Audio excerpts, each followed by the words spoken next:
Kali ini saya ingin membagikan salah satu kebenaran firman Tuhan dalam suasana Natal. Saya mengajak kita membuka dalam Lukas pasal yang kedua ayat yang ke-7. Dan ia melahirkan seorang anak laki-laki, anaknya yang sulung, lalu dibaringkannya dengan lampin dan dibaringkannya di dalam palungan. Karena tidak ada tempat penginapan bagi mereka di rumah penginapan. Saudara, ada banyak hal yang kita mungkin salah mengerti tentang ayat ini. Dalam berkali-kali bertahun-tahun dirayakan Natal, seringkali kita membayangkan rumah penginapan itu seperti hotel atau losmen, di mana di Bethlehem orang-orang pada berdatangan sehingga Maria dan Yusuf tidak menemukan kamar hotel atau kamar losmen.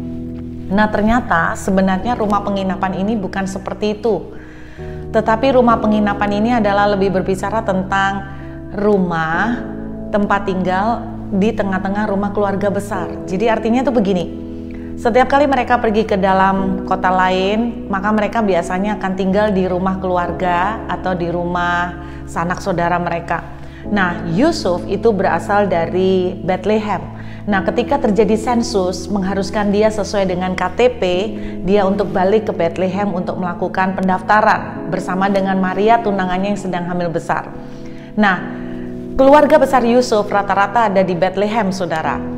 Jadi sebetulnya tempat penginapan di sini adalah tempat di mana mereka bisa menumpang di rumah keluarga Yusuf yang tentunya ada di Bethlehem.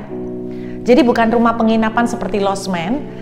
Karena rumah penginapan pada zaman itu seperti yang terjadi di kisah Samaria, orang Samaria yang baik hati, saudara. Nah, ketika orang Samaria ini menolong satu orang yang dirampok di tengah perjalanan. Kenapa orang ini dirampok? Karena jalannya sepi. Kenapa jalannya sepi? Karena jalan itu di luar kota. Jadi orang Samaria yang baik hati lalu menceritakan bahwa dia membawa orang yang dirampok itu terus ditaruh di losmen, lalu orang losmennya dikasih uang untuk merawat. Nah, itu yang dinamakan rumah penginapan, seperti benar-benar pengertian losmen. Jadi itu ada posisinya di luar kota, di antara kota dengan kota. Jadi di tengah-tengah hutan, seperti itu, saudara, yang memang orang tidak ada tempat untuk tinggal atau bermalam. Nah, tetapi di dalam kota Bethlehem, itu yang dimaksud rumah penginapan adalah rumah dari keluarga besar Yusuf. Jadi intinya bahasa sederhana saya itu seperti ini. Maria tidak menemukan tempat untuk dia bisa melahirkan, tempat yang layak, seperti layaknya sebuah kamar. Padahal keluarga besar Yusuf kumpul di sana semua. Apa yang terjadi, saudara? Nah, Maria itu berasal dari satu kota kecil yang namanya Nazaret. Saudara, ada ayat yang berbunyi begini, adakah sesuatu yang baik lahir atau datang dari Nazaret? Kenapa sampai muncul ayat itu? Karena sebetulnya Nazaret itu memiliki satu reputasi yang kurang bagus. Jadi ada sebuah penafsiran yang menceritakan bahwa pada zaman itu tentara Romawi ketika mereka pergi berlibur, mereka akan berlibur ke daerah Nazaret, di mana mereka akan mencari perempuan di sana sebagai hiburan. Nah, saudara, bayangkan Maria ini berasal dari Nazaret. Nah, ketika umur 15 tahun, Tuhan memberikan kepercayaan kepada dia untuk melahirkan juru selamat. Saudara, bayangkan, mungkin bagi kita tidak mengerti, dipikir dikasih kepercayaan seperti itu enak. Alkitab menuliskan begini ketika malaikat menemui Maria. Hai Maria, engkau yang mendapatkan kasih karunia Tuhan, engkau yang dikasih oleh Tuhan, engkau akan melahirkan seorang anak laki-laki, yaitu juru selamat. Saudara pikir itu enak, saudara pikir itu kepercayaan yang gampang. Maria umur 15 tahun, tinggal di Nazaret dengan reputasi yang seperti itu kotanya. Anda bisa bayangkan umur 15 tiba-tiba hamil di luar pernikahan. Nah, itu sebabnya tidak gampang banget buat Maria. Dan saya percaya sebagus-bagusnya pihak keluarga semua untuk menjaga nama baik, menutupin. Mau tidak mau saya sangat merasakan begini, bahwa berita ini nyampe kepada keluarga besar Yusuf, termasuk yang di Bethlehem. Nah, ketika mereka tiba di Bethlehem, ini yang menjadi pemikiran saya, saudara, bahwa keluarga Yusuf tidak ada yang mau memberikan kamar mereka untuk menampung. Secara logika, orang biasanya kalau ketemu orang hamil, biasanya dikasih prioritas.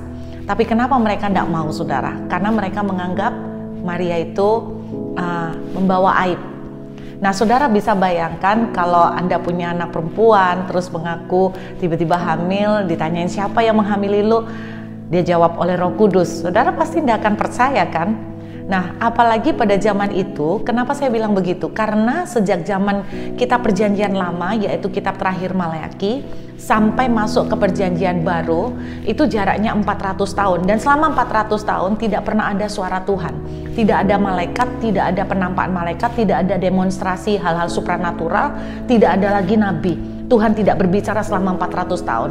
Nah, tahu-tahu tiba-tiba seorang perempuan hamil di luar nikah dan mengatakan itu hamil oleh Roh Kudus. Nah, saudara bisa bayangkan betapa ini akan betul-betul menjadi beban yang sangat berat buat seorang perempuan yang bernama Maria yang umur 15 tahun. Dan ketika dia sampai ke Bethlehem dengan kondisi hamil besar, tidak ada satupun dari pihak keluarga memberikan tumpangan.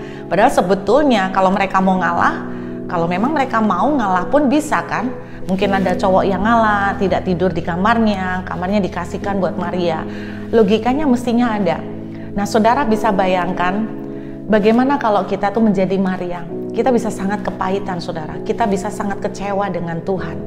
Bayangkan, Tuhan yang memberi dia project nih untuk hamil, mengandung, dan melahirkan juru selamat.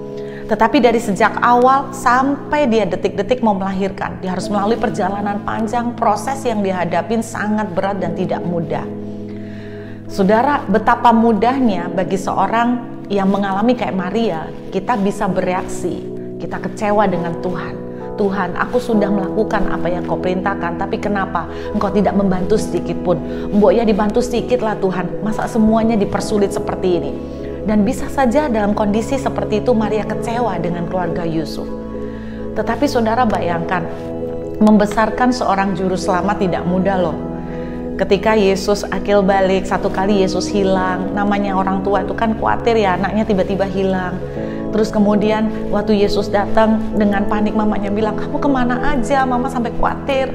Lalu Yesus jawab begini, apa urusanmu hai wanita? Saudara bisa bayangkan, itu kalau zaman sekarang kita bisa berpikir nih kurang ajar. Tetapi sungguh, saudara, saya membayangkan bahwa wanita ini adalah sosok yang benar-benar luar biasa tough, luar biasa tangguh. Apa sih sebetulnya yang membuat manusia yang bernama Maria ini begitu kuat? Sehingga setiap kali ada hal-hal yang mungkin gak enak buat dia, Alkitab sering mengatakan begini, Maria menyimpan segala sesuatu itu di dalam hatinya. Bukan mendem di dalam terus kepahitan dan dendam, bukan. Tetapi ini yang saya percaya menjadi kekuatan Maria, yaitu di dalam Lukas pasal 1 ayat 38. Kata Maria, sesungguhnya aku ini adalah hamba Tuhan, jadilah padaku menurut perkataanmu itu. Saudara, ini adalah satu sikap yang dimiliki oleh Maria sejak awal. Be it unto me according to your word. Jadilah kepadaku seperti yang kau mau Tuhan, sebab aku ini hambamu. Saudara, satu sikap, satu mental yang surrender, menyerah, yang betul-betul percaya dengan pengaturan Tuhan, yang betul-betul bahasanya tuh gini, Tuhan terserah deh, apapun yang kau mau lakukan atas hidupku, apapun yang kau mau buat atas aku pasrah deh, aku terima, apapun yang kau mau jadilah seperti yang kau mau. Saudara, ini satu sikap yang tidak gampang, tapi saya percaya ini yang menjadi kekuatan Maria, sehingga dia bisa menang sampai akhir. Nah, saya mau sharing sedikit pada saudara, selama 9 bulan tinggal di Perth, saya mengalami banyak proses perjalanan dengan Tuhan, pasang surut, naik turun saudara.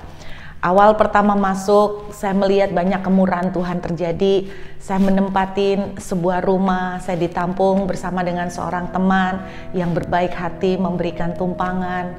Dan selama beberapa lama keluarga saya tinggal bersama mereka. Kami tidak membayar apapun, mereka sampai penuh dengan kemurahan.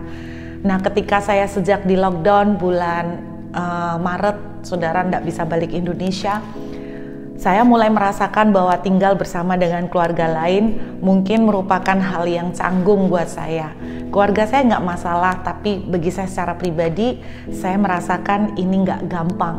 Nah akhirnya saya rindingan sama mereka, saya setengah maksa untuk ngajak mereka keluar dan mencari kontrakan. Kontrakan di Perth nggak murah Bapak Ibu, bisa sampai 12 juta setiap bulan. Tetapi saya tipe orang yang nekat ya, saya selalu bilang begini ya, nantilah pasti ada jalannya sama Tuhan, pasti ada pemeliharaan. Tapi keluarga saya semua keberatan, mereka bilang kami di sini tidak ada pemasukan, saya tidak bisa kerja, dan bagaimana mungkin kalau kita tidak ada income, kita harus keluar pengeluaran sebesar itu tiap bulan. Singkat cerita, saya mulai berteriak sama Tuhan, meminta keajaiban. Nggak lama saudara, cuman beberapa hari keajaiban terjadi. Seseorang yang tidak saya kenal memberikan sebuah pinjaman rumah melalui saudaranya dia. Saya lebih kenal sama saudaranya daripada yang punya rumah. Singkatnya, beliau bilang pakai aja rumah saya. Kita jarang datang ke Perth, paling setahun cuman sekali. Saya tanya, saya boleh dipinjamin sampai kapan? Udah, pokoknya pakai aja ibu, nggak usah mikir macam-macam. Nah nanti kalau memang perbatasan buka, ibu mau pulang ya nggak apa-apa, tapi udah pakai aja. Singkatnya begitu saudara. Terus dia bilang, toh kalau kita mau datang pun kita kan masih ada kamar. Kita satu kamar itu masih dikunci. Akhirnya dengan sukacita saya masuklah tanggal 1 Oktober. Singkatnya tanggal 28 November, jadi belum sampai 2 bulan saudara, sesuatu terjadi perubahan. Saudara, kemana-mana saya sharing tentang mujizat ini. Bayangkan saya sharing di mana-mana saudara. Terus kemudian tiba-tiba saya mendapatkan WA pada tanggal 28 November jam 8 malam. Ada sesuatu yang berubah dari keluarga mereka yang membuat dengan berat hati mereka meminta saya dan keluarga untuk bisa meninggalkan rumah itu. Mereka berharap bisa meninggalkan rumah itu pada akhir Desember saudara. Saya seperti orang kejatuhan tembok ya. Saya kaget, saya nggak tahu bagaimana harus bereaksi.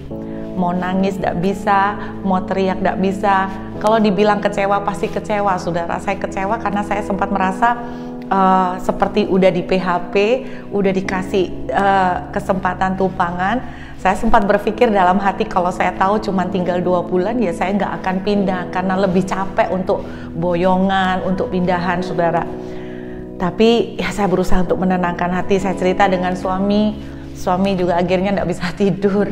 Dan pagi-pagi itu saya masuk ke hadirat Tuhan, saya mulai berdoa. Dan ketika saya mulai berdoa, tiba-tiba ada suatu suara lembut di hati saya yang berkata begini, hati-hati dengan cara kamu bereaksi. Saya merasa seakan-akan tuh Tuhan lagi ngawasin bagaimana saya bereaksi saudara. Dan saat pagi itu saya langsung berubah. Saya menenangkan hati, saya tarik nafas panjang. Saya bilang begini, Tuhan, saya tidak mengerti kenapa ini terjadi. I don't understand, but I trust you. Kalau saudara tanya apakah Burut nggak kecewa saudara? Apakah Burut nggak sempat ada kemarahan? Ya sempatlah saudara. Saya merasa udah dijanjiin, tapi tiba-tiba di luar dugaan terjadi perubahan, kami harus keluar. Ya kecewa adalah, tapi pagi itu saya mengambil keputusan untuk tidak bereaksi dengan salah. Saya bilang, I don't understand Father, but I trust you. Pagi-pagi itu saya cepet-cepet dari malamnya saya cepet-cepet cari rumah kontrakan. Kami menemukan paling murah 8 juta sebulan saudara. Ya udah saya nekat, gimana lagi? Toh kita harus keluar. Siangnya 1:30, jadi kira-kira 18 jam. Saudara, dalam perjalanan menuju ke rumah yang mau kami kontrak, singkat cerita, ada sebuah keajaiban yang Tuhan lakukan. Saya cuma cerita masalah ini kepada 2 anak rohani saya, di mana waktu itu saya lagi suntuk banget. Malam itu saya nggak bisa mikir, saya cerita, saya curhat. 2 anak rohani saya yang saya tahu betul mereka nggak pernah bocor mulut. Tapi ternyata ya Tuhan izinkan juga salah satu akhirnya kebocoran. Dan cerita kepada seseorang, intinya nyampe lah kepada seseorang yang sudah 3 minggu lamanya dia memiliki rumah di Perth, yaitu rumah yang saya tinggalin hari ini. Dan dia beli dan belum pernah ditinggalin karena dia udah pindah ke luar negeri. Nah kemudian dia lagi berdoa selama 3 minggu lebih, dia sudah berdoa, Tuhan kirimkan kami seseorang yang kira-kira kami bisa pinjamin rumah ini, mereka nggak perlu bayar, seseorang yang bisa tinggal di rumah kami untuk bantu jaga rumah kami. Intinya seperti itu. Mereka berdoa, siapa ya Tuhan yang lagi butuh rumah, yang lagi butuh tempat tinggal. Nah mereka hampir aja sore itu menelpon dengan satu kenalan mereka di Perth untuk tanya barangkali ada kenalan yang sedang membutuhkan tempat tinggal. Belum sampai mereka telepon, cerita dari anak rohani saya ini nggak pakai lama nyampe ke telinga dia, dan dia tanya, Cerut mau nggak ya? Singkatnya saudara, hanya dalam waktu 18 jam kami menemukan tempat tinggal yang baru. Saya mulai bertanya sama Tuhan, pelajaran apa Tuhan yang kamu mau ajarkan melalui semua pengalaman ini? Tuhan bilang begini saudara, kamu selalu bilang kamu pengen berjalan bersama aku. Nah ini loh berjalan bersama aku. Kalau aku lagi setir mobil, lalu tiba-tiba aku banting setir, apa reaksimu? Saudara, kalau kita lagi naik mobil disetirkan sama seseorang, lalu tiba-tiba orang yang nyetir tuh banting setir, apa yang saudara akan lakukan? Banyak dari kita akan ngomel begini, lu bisa nyetir nggak sih? Lu lulus SIM nggak? Atau SIMmu beli nggak? Jadi kita akan ngomel, kamu mau belok? Buat lihat dulu dong, kasih tahu dulu, nih gara-gara lu gua benjot nih. Kita bisa komplain seperti itu. Saudara, waktu terjadi pandemi, bukankah itu seakan-akan seperti mobil tiba-tiba dibanting setir? Berapa banyak orang kecewa sama Tuhan, tiba-tiba omset, tiba-tiba kerjaan langsung jatuh habis. Nah banyak mereka dari orang-orang ini, mereka meninggalkan Tuhan, mereka kecewa, mereka mulai protes. Nah saudara, saya berdoa di hari Natal ini kita akan mengakhiri tahun 2020 ini dengan kemenangan. Kita akan bisa belajar berkata seperti Maria, I don't understand, but I trust you. Saudara, kita perlu tahu bahwa Tuhan memang mengizinkan orang-orang yang menyakiti Maria tidak memberikan tumpangan, supaya Maria memang melahirkan di kandang yang dinamakan Migdal Eder. Itu memang kandang tempat mereka orang-orang Israel itu menernakkan domba khusus untuk persembahan bait suci. Jadi orang kalau mau memberikan korban persembahan bait suci, mereka kulaknya, belinya itu di Migdal Eder, karena di situ domba-domba udah dari lahir itu di take care, dipelihara dan dirawat benar-benar perfect, karena mereka memastikan itu domba tidak boleh cacat untuk korban bait suci. Nah kalau mereka mau beli domba buat sate, itu lain, di pasar manapun mereka bisa. Tapi kalau domba untuk persembahan bait suci, mereka belinya di Migdal Eder. Nah disitulah Yesus lahir saudara, di Migdal Eder. Nah kenapa Tuhan izinkan Maria harus ditutup semua pintu? Sepertinya Tuhan itu jahat, sepertinya Tuhan itu tidak peduli dengan banyak pengorbanan yang dia lakukan. Tetapi bukan karena Tuhan jahat, karena Yesus memang harus dilahirkan di Migdal Eder. Karena Yesus adalah anak domba yang tidak bercacat celah, yang dipersembahkan untuk korban pendamaian, untuk menebus dosa saudara dan saya. Jadi saudara, tahun 2020 ini apapun yang telah kita lewati, baik itu pandemi, baik itu diizinkan sampai mengefek besar pada pekerjaan maupun keuangan kita, maupun ada hal-hal yang membuat kita sangat sakit, sangat kecewa, sangat terluka. Saya berdoa kita bisa bereaksi dengan benar. Kalau kita bisa bereaksi dengan benar saudara, ketika Yusuf menerima janji Tuhan, tapi kemudian dia masuk dalam proses penjara, dalam proses sumur. Saudara, kalau dia bereaksi salah, dia tidak akan sampai ke Firaun.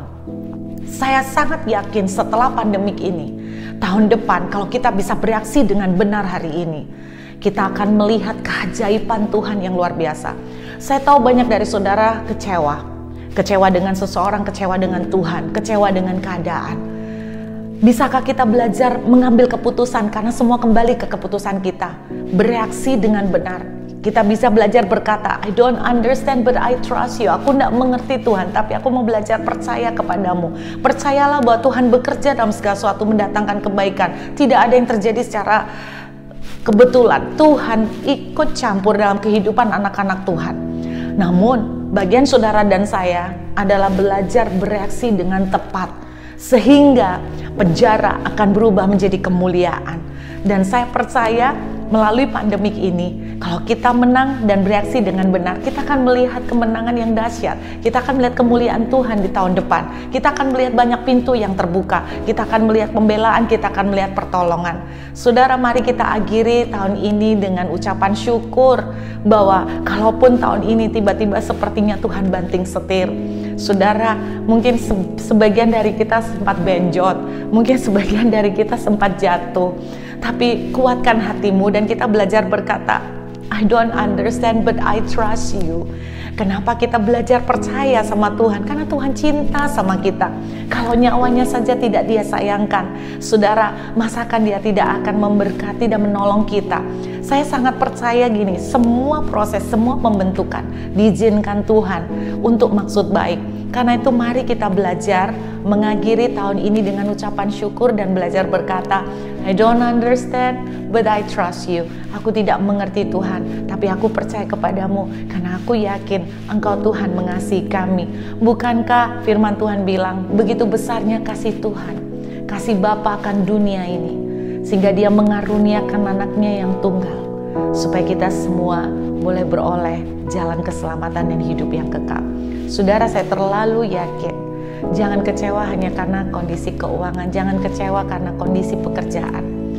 Bagi Tuhan gampang untuk memulihkan, tetapi ketika belum dipulihkan, ketika doa belum dijawab, ketika pertolongan belum terjadi, mari kita belajar berkata seperti Maria, be it unto me according to your word. Jadilah padaku seperti perkataanmu, sebab aku percaya ya Tuhan. Aku mungkin tidak mengerti, tetapi segala sesuatu yang Kau izinkan terjadi, Engkau selalu berkata, rancanganmu adalah damai sejahtera, bukan kecelakaan, untuk mendatangkan hari depan yang penuh harapan. Selamat Natal saudara semuanya, Tuhan memberkati.